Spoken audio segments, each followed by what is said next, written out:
যারা সাবস্ক্রাইব করবেন তাদের জন্য আলহামদুলিল্লাহ।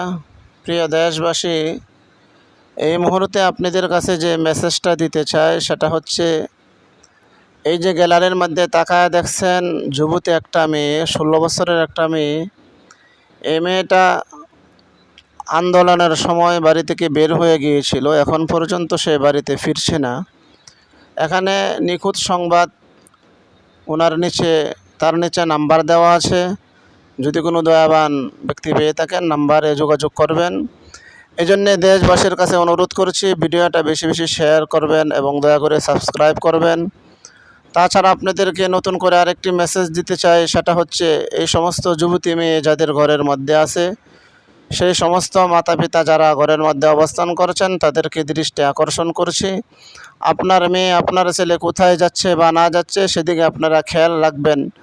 আপনার মেয়ে যদি কোথাও বেড়াইতে যায়, আপনার মেয়ের সাথে বেড়াতে যাবেন, আপনার মেয়েকে আবার সাথে করে আপনি আপনার বাড়িতে নিয়ে আসবেন।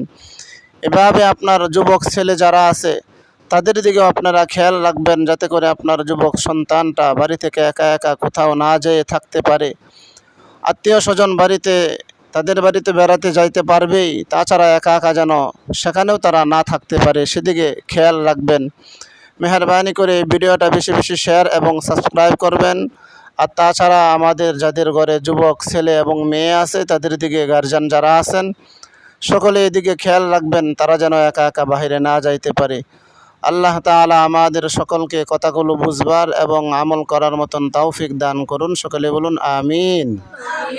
এজন্য আপনাদেরকে বলছি যে বর্তমান জামানায় সন্তানের মাতা পিতা হওয়া সহজ, কিন্তু একজন দিন